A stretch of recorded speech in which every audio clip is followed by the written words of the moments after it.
আসসালামু আলাইকুম সবাইকে। আসলে এই রাত্রেবেলা এই ভিডিওটা আমি করতে চাই নাই, বা প্রবাসী ভাইদেরকে নিয়ে অনেক কথা বলতে চাই, কিন্তু বলতে পারি না মানুষের কটু কথার কারণে, মানুষের ট্রোল করার ভয়ে।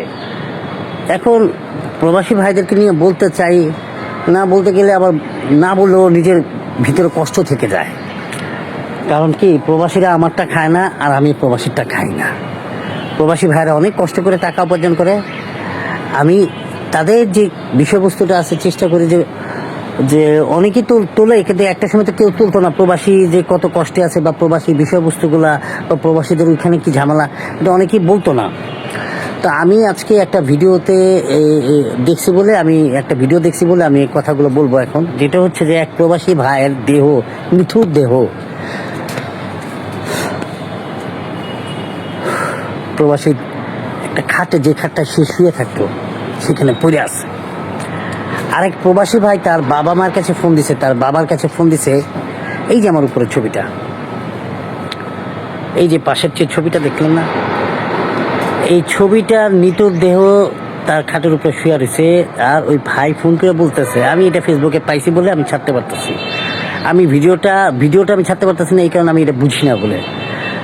তো বাবার কাছে ফোন দিয়ে বলতেছে যে আঙ্কেল, কোম্পানি তো বলছে যে আপনি যদি দেহ চান, মানে আপনার ছেলের দেহ চান, তাহলে দেহটা পাঠানোর ব্যবস্থা করে দিবে।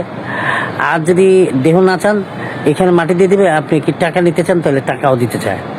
বাবা বলতেছে, কি বলবো বাবা, আসলে আমি আমার ছেলেটাকে খুব আশা করে পাঠিয়েছি, ঋণগ্রস্ত। আসলে এই জায়গায় মানে আমিও বা কি বলবো, আমারও তো ভাষা নাই। প্রবাসীদের জীবন কেন এরকম?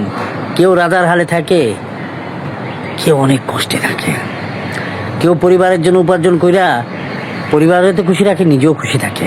বিভিন্নভাবেই হোক, যে কোনোভাবেই হোক, তারা অনেক সুন্দর জীবনযাপন করে।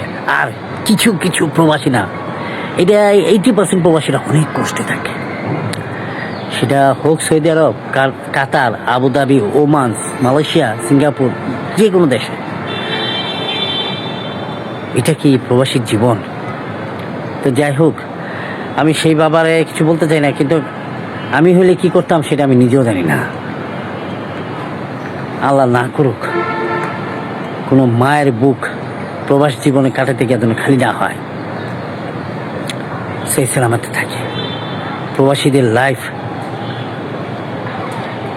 যেন আল্লাহ সুন্দরভাবে মানে উপভোগ করতে পারে, তারা কাজ করা, সেই তৌফিক দান করেন আল্লাহ।